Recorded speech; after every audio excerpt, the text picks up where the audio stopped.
When my husband chose his mother over me in front of our lawyer, I finally understood that our marriage had ended long before that afternoon.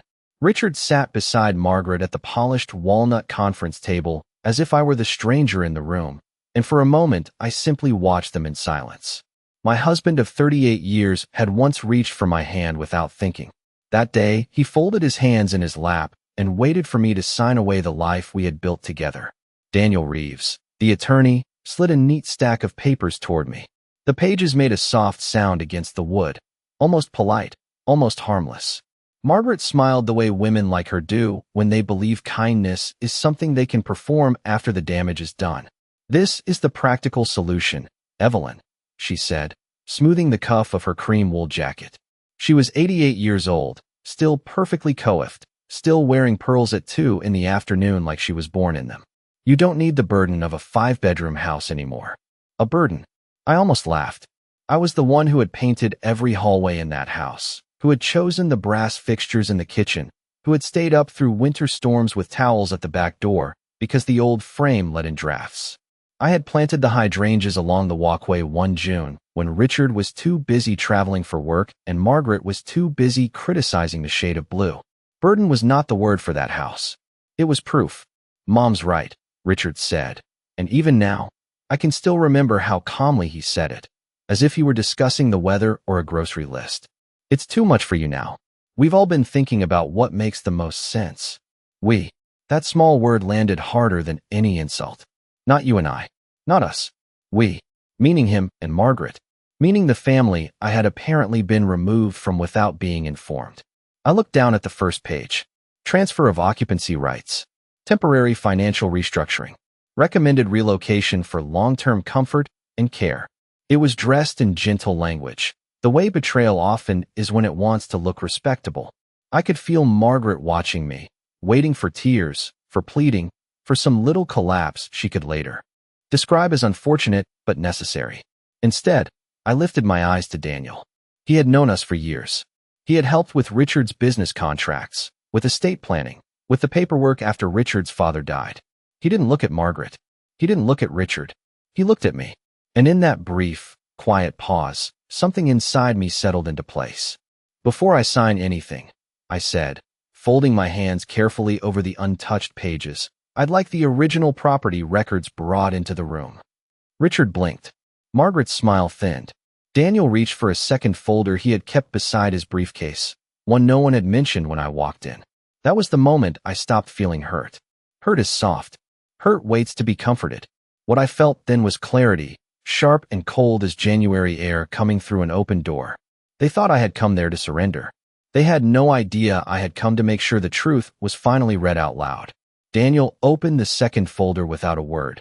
But before he could speak, my mind drifted backward to the house they were so eager to take from me, as if memory itself needed to stand up and testify before any lawyer could.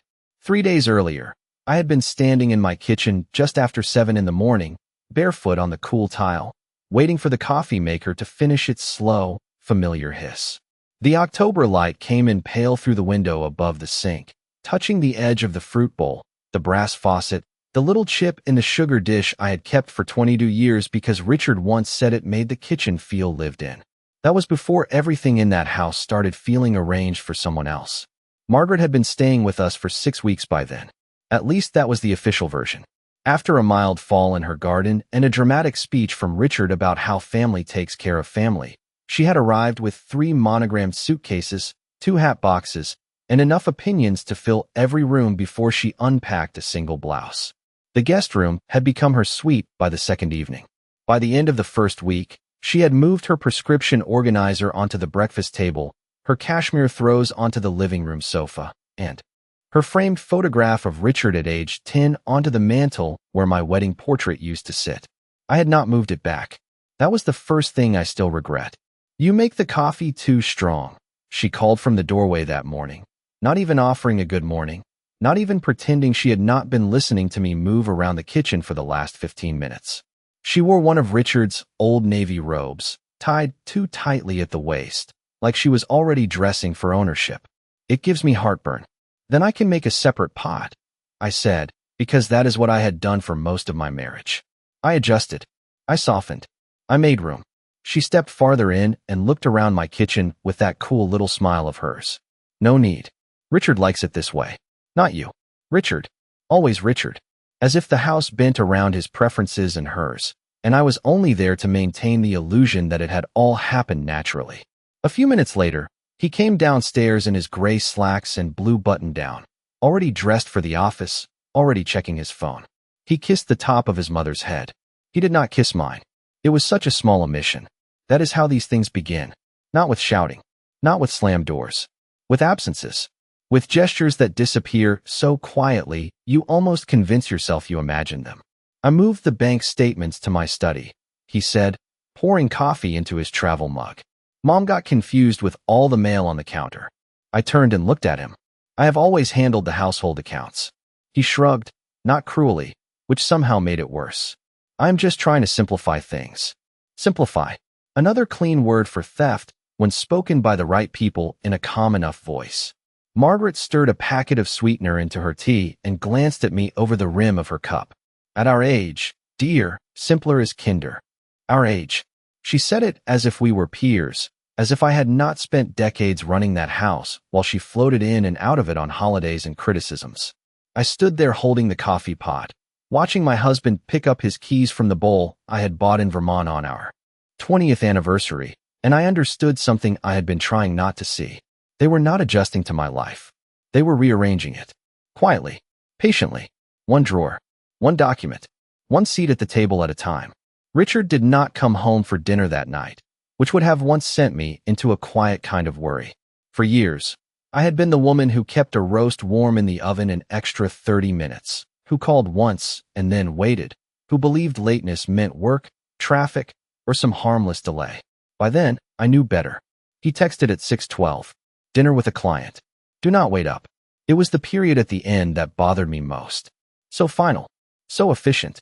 Like he was sending instructions to a receptionist instead of speaking to the woman who had ironed his shirts for nearly 4 decades.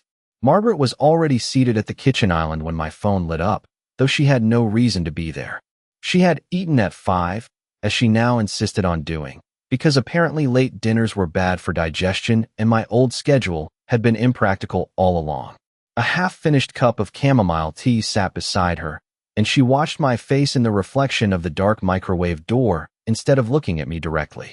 Richard works hard, she said, lifting the teacup with both hands. You cannot expect a man to explain every little thing at this stage in life.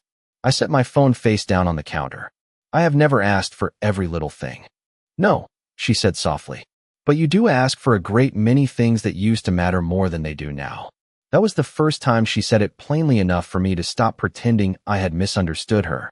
I turned off the burner under the soup I had made for 3 and stood there with my hand on the knob, listening to the low click of the gas and the soft hum of the refrigerator. The kitchen smelled like rosemary, onions, and the sour little edge of humiliation. What exactly is that supposed to mean? I asked. She smiled into her tea, not at me. Only that seasons change. People change. Families have to make room for what is practical. Practical again. Always practical. It was the word they used whenever they wanted to turn a person into a problem. The next morning, I found my gardening gloves missing from the mudroom drawer where I had kept them for 15 years.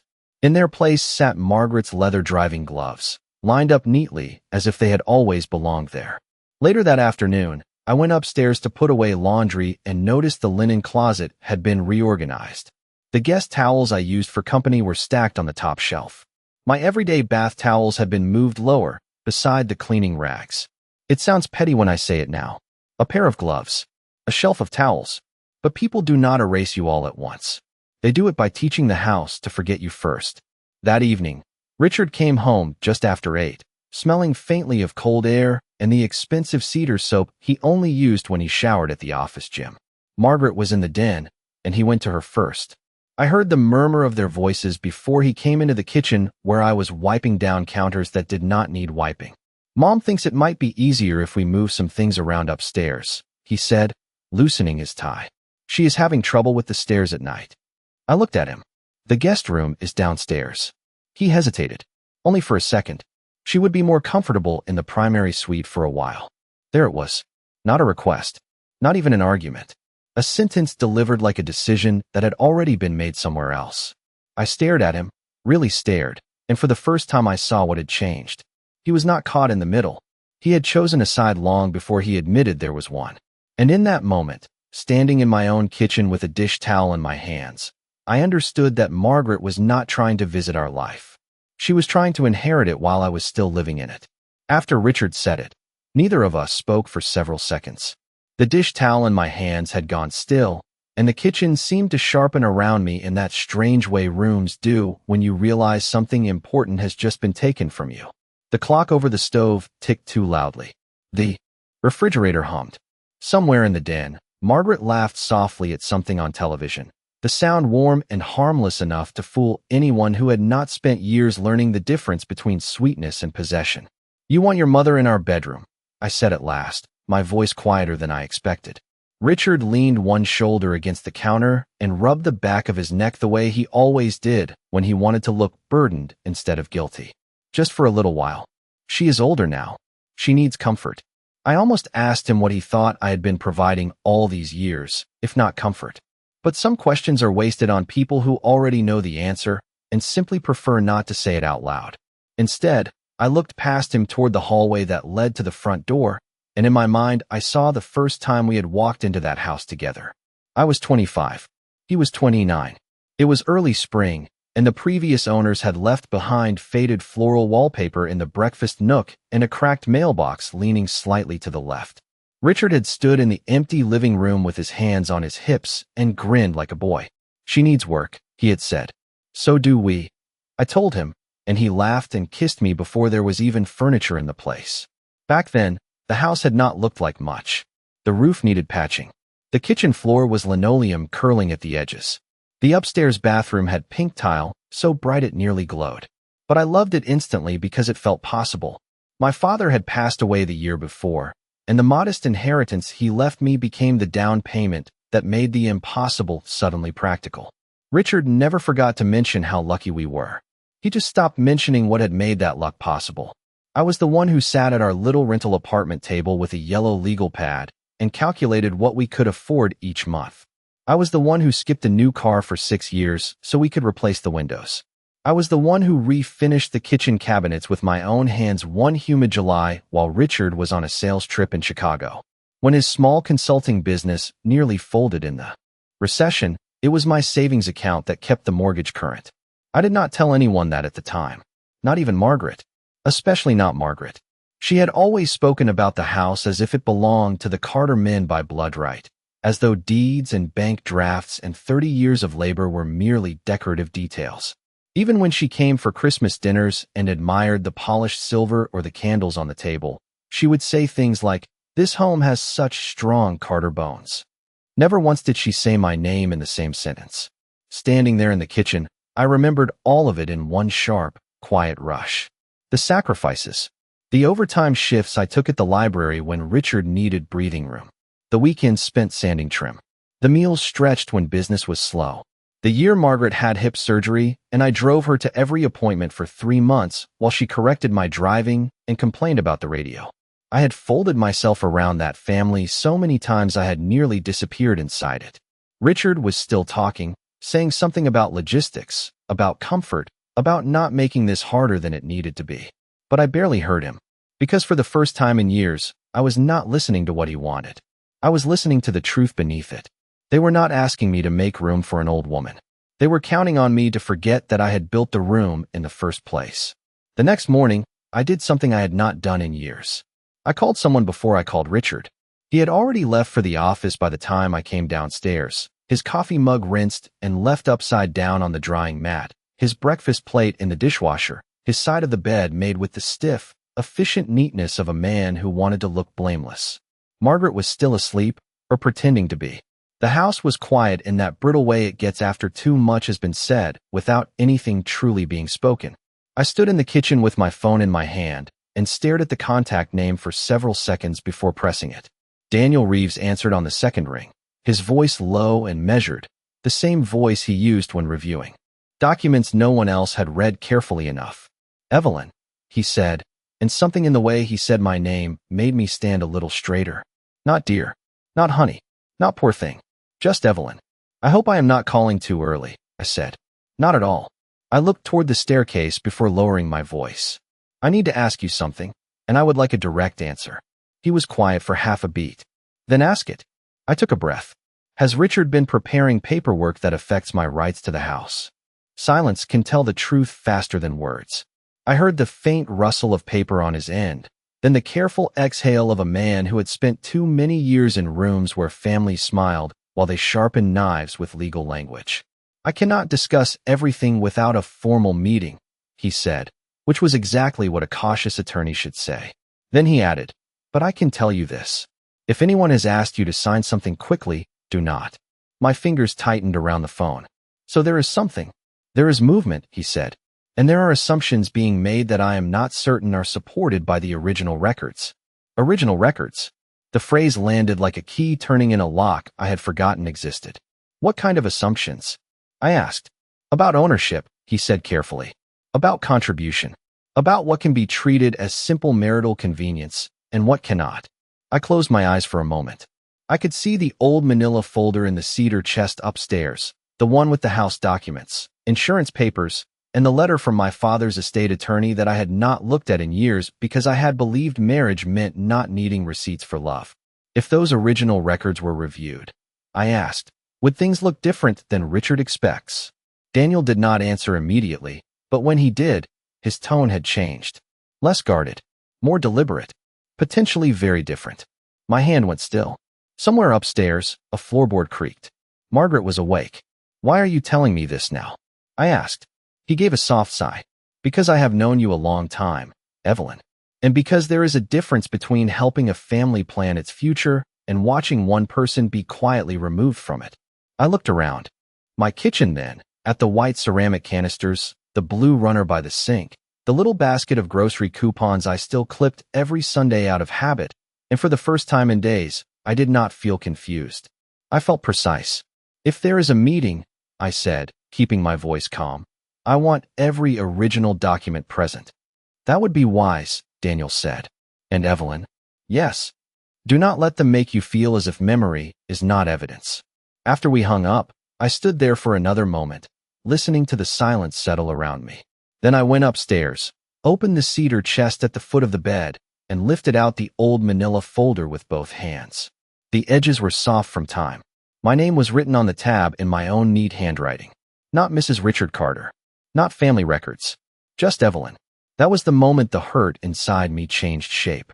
I was no longer trying to understand what they were doing. I understood it. Now I was going to prove what they had forgotten. I did not confront Richard that day. I did not wave papers in his face or demand explanations in the kitchen while his mother listened from the next room with that patient, poisonous calm of hers. People like Margaret survive on spectacle. They know how to look fragile when someone else raises their voice. So I did what they would never expect from a woman they had already started dismissing. I made dinner. Pot roast with carrots, buttered green beans, warm rolls from the bakery on Maple Street because Richard always liked those better than the frozen kind, even if he never said thank you anymore. I set the table for 3 with the cream plates and the cloth napkins I only used when I wanted the room to feel civilized. Margaret noticed, of course. She noticed everything. You seem in better spirits, she said as she took her seat, smoothing her skirt before laying her napkin across her lap. I am, I told her, and I even smiled. I have been thinking. You are right. At our age, practical decisions matter. Richard looked up from his glass of iced tea, surprised enough that he forgot to hide it. For the first time in days, I watched relief move across his face. Not love. Relief. It is an ugly thing when you finally recognize it. I am glad to hear that, he said carefully. I know this has all been an adjustment. Adjustment. There was that word again, dressed in clean clothes, pretending not to smell like betrayal. I passed the potatoes. I asked Margaret if she wanted extra gravy. I listened while she spoke about a woman from church whose son had moved her into a lovely assisted living community with garden views and bridge nights and a piano in the lobby. She said it casually, the way someone comments on the weather, but her eyes stayed on me the whole time. Waiting, measuring, hoping to see the flinch. I gave her none.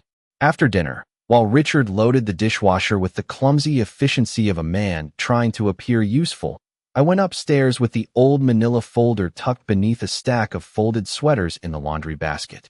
I locked the bedroom door behind me, sat on the edge of the bed, and opened the folder slowly, the way you open something that can either save you or break your heart.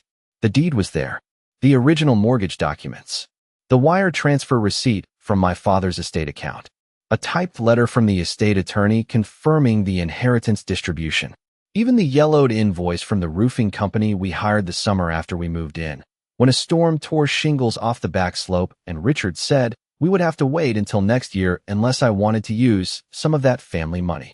I remembered that phrase exactly because I had laughed and told him there was no his and mine anymore. We were married. We were building something together. I almost smiled at the memory of my own innocence.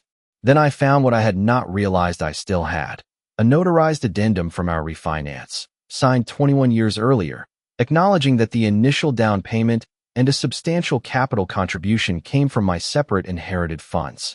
I read it once, then again, then a third time, slower. My pulse did not race. It steadied. Downstairs, I could hear the muffled rise and fall of Richard and Margaret's voices in the den, low and comfortable, the sound of two people already planning a future that excluded me. I closed the folder and slid the addendum into a fresh plastic sleeve. Then I made 3 copies on the office printer Richard thought only he knew how to fix when it jammed. One for Daniel, one for me, one for the safe deposit box at the bank on Elm. By the time I came back downstairs, Margaret was knitting in the armchair and Richard was half watching the news. I sat in my usual place on the sofa and folded my hands in my lap. If Daniel thinks we should all meet, I said lightly, as if the thought had just occurred to me, I am willing to hear what makes sense. Margaret did not even try to hide her satisfaction. Richard looked almost grateful. That would be best, he said. Good, I replied. Then let us do it properly. They mistook my calm for surrender. That was the last mistake they were allowed to make in my house. The meeting was scheduled for Thursday at 2 in the afternoon, the kind of gray Connecticut day where the sky looks like unpolished silver and every tree branch seems to be holding its breath. Richard drove. He insisted on it, which in another life might have sounded courteous. That day it felt strategic. Margaret sat in the front passenger seat wrapped in a camel coat with a silk scarf tucked neatly at her throat, one gloved hand resting over her purse like a queen being transported to a ceremony she had already rehearsed in her mind. I sat in the back seat beside my own handbag, the folder resting inside it, flat and quiet and heavier than paper had any right to feel. No one spoke much on the drive. Richard kept both hands on the wheel, eyes forward, his jaw tight in a way that suggested he wanted to believe he was doing something difficult and noble instead of something cowardly and convenient. Margaret looked out the window, as if she were simply being taken to lunch. I watched the familiar roads pass by and thought how strange it is that a life can start ending long before anyone says the word out loud. Daniel's office was on the second floor of a brick building near the town green, above a real estate firm and across from a bakery that still put out little chalkboard signs about apple cider donuts in the fall. I had been in that office dozens of times over the years. Estate planning, business papers, tax documents. Once, years ago, Richard had squeezed my knee under the conference table and whispered that one day everything we were building would make all the long hours worth it. I wondered if he remembered saying it. We were shown into the conference room by Daniel's assistant, a young woman with sensible shoes and kind eyes who offered coffee none of us accepted. The room smelled faintly of paper, leather, and the lemon oil they used on the wood furniture. Richard sat beside Margaret again. Of course he did. Their chairs were angled slightly toward each other, the posture of people already aligned. I chose the seat across from them and set my handbag carefully on the floor by my feet. Daniel came in a moment later carrying 2 folders. One slim, one thick. He placed the slim one in front of Richard. The thick one stayed at his side. Thank you all for coming, he said, his voice neutral enough to pass for routine if you did not know him. Richard cleared his throat first. We all want what is best for everyone, he began, using the tone men use when they are about to describe harm as fairness. Mom cannot manage on her own anymore, and Evelyn has been overwhelmed with the house. We think it makes sense to streamline things. Temporary changes. Nothing dramatic. Margaret nodded with practiced sadness. This is about comfort, dear. Security. We all have to be realistic at this age. Daniel slid the slim folder toward me. These are the proposed occupancy and property management adjustments, he said. Adjustments. There it was again. The favorite word of people who wanted to remove me without having to admit they were removing me. I opened the folder and let my eyes travel across the pages as if I were seeing them for the first time. Temporary transfer of residential authority. Reallocation of household control. Recommendation for alternative accommodation.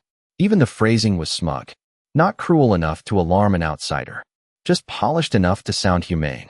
Richard leaned forward slightly. If we can just get this signed, it will make things easier. Easier for whom? I almost asked. But I already knew. Instead, I closed the folder and folded my hands on top of it. Margaret's smile sharpened at the corners. She thought she had me cornered. She thought the years had made me soft. Before I sign anything, I said, my voice so calm even I could hear how much it unsettled them. I would like the original property records reviewed in full, including the refinance addendum from 21 years ago. Richard's expression changed first. Not dramatically, just enough. A flicker, a pause. The slightest shift in the eyes of a man who suddenly realizes the person across from him may not be as uninformed as he had hoped. Margaret turned her head toward him, quick and small, like a bird sensing movement in the grass. Daniel did not look surprised. He simply reached for the thicker folder, opened it, and laid one hand over the first page. That was when the room changed. The air, the silence, the balance of power. They had brought me there to sign away my place in the life I built. But the moment Daniel touched that second file, I could see it in both their faces. They were no longer waiting for my surrender. They were waiting to find out what, exactly, I knew.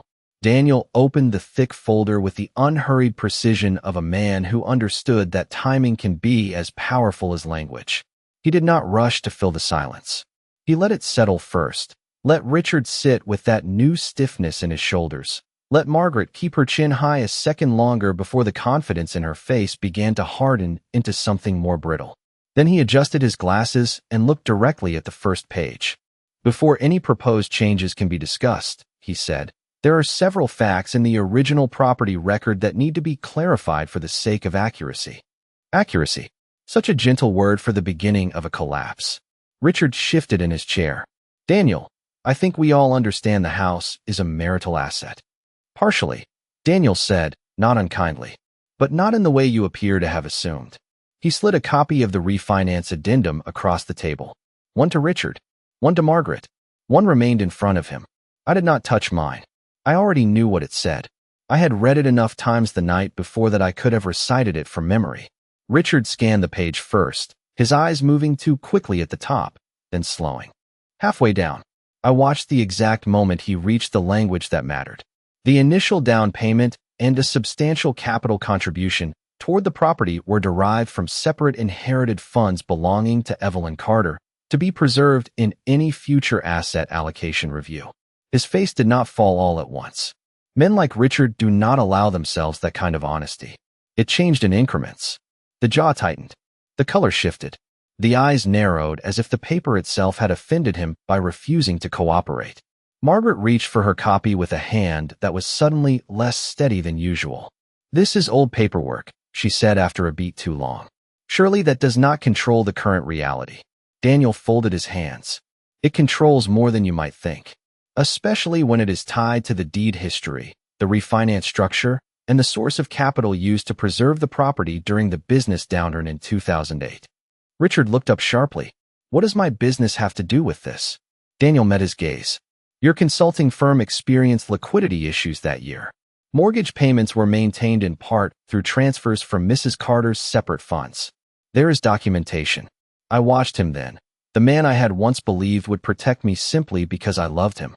He blinked at Daniel, then at me, and for the first time since we sat down, he looked confused instead of composed. That was years ago, he said. We were married. We shared everything.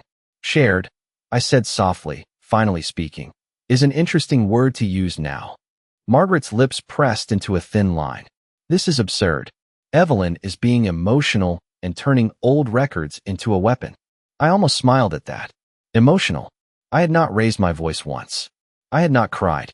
I had not accused. I had brought paper. Daniel turned another page. There is one more issue. The proposed transfer language presented today treats Mrs. Carter's occupancy as discretionary, but the underlying ownership interest and contribution record make that characterization legally vulnerable. In plain terms, she cannot simply be asked to step aside because it is convenient. Convenient. Another word stripped of its polish. Richard sat back in his chair like the air had changed pressure around him. So what are you saying? Daniel's voice stayed calm. I am saying that if this proceeds as drafted, it is likely to fail. And if challenged, it may invite broader review of asset assumptions, contribution claims, and intent. That was the moment Margaret lost her composure. Not loudly, not dramatically, just enough.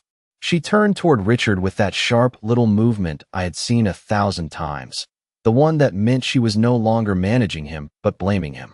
You told me it was simple, she said. He stared at her. You told me Daniel had already looked at everything. There it was. The alliance cracking in real time. Not because I screamed, not because I exposed some affair or secret scandal, but because the truth had no interest in protecting either of them. I sat perfectly still while they looked at each other with the first raw hint of distrust, and I realized something almost beautiful in its own cold way. They had spent weeks trying to remove me from the life I built. All I had done was remind the room who had built it. Neither of them spoke for several seconds after Daniel finished. The silence in that room felt different now. Not the polite kind that hangs between people trying to stay civilized. This was heavier, sharper. The kind of silence that arrives when a plan has failed so completely that no one knows which lie is safest to stand on next. Richard was the first to move. He pushed his chair back an inch, then forward again, his fingers flattening against the edge of the table as if he needed something solid beneath them. Evelyn, he said, and hearing my name in his mouth after all of that sounded almost strange, almost formal. If there has been a misunderstanding, we can talk about this privately. Privately. That word nearly made me laugh. Weeks of decisions made over my head, documents drafted without my knowledge, rooms in my own house reassigned like hotel reservations. And now he wanted privacy because the truth had finally stepped into the light. I looked at him for a moment before answering. There was no misunderstanding, I said. There was an assumption. You made it. Your mother encouraged it. And now it has been corrected. Margaret drew in a tight breath through her nose. You are being cruel, she said, her voice thinner now, less polished. After everything this family has done for you. I turned my head and met her eyes fully, something I had not done in years because I had spent too much of my life trying to keep the peace with women who confuse peace with obedience. That is the first honest thing you have said in weeks, I told her. You keep calling it your family.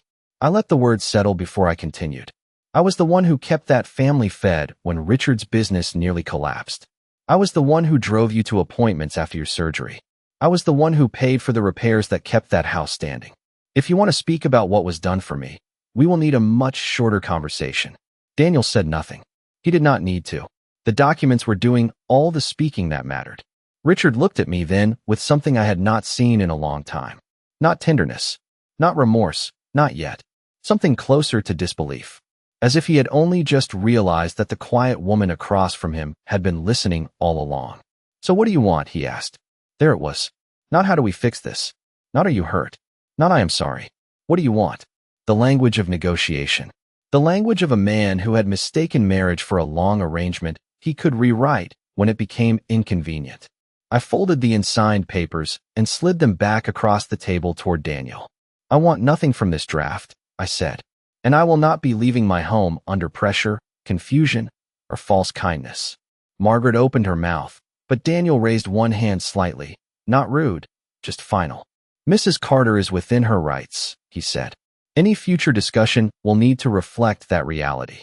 I stood then, slowly, smoothing the front of my navy coat before reaching for my handbag. My movements were calm enough to look almost ordinary, and that was the part one think unsettled them most. I was not storming out. I was not shaking. I was simply done. Richard rose halfway from his chair. Evelyn, wait. I paused, one hand on the back of the chair, and looked at him over my shoulder. For one brief second, I saw the man I married. Tired around the eyes. Older than he thought he looked. Frightened now that the script had changed and no one had handed him a new one. But fear is not the same as regret, and I had finally learned the difference. You already made your choice, I said. I am just making mine with the paperwork in order." Then I walked out of Daniel's office and down the narrow staircase into the cold afternoon light.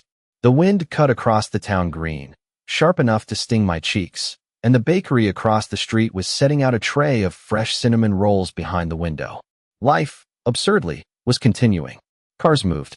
A dog barked somewhere down the block. A woman in a red coat laughed into her phone as she crossed at the corner. I stood there for a moment with my coat buttoned to my throat and my handbag tucked under my arm, and I realized I did not feel abandoned.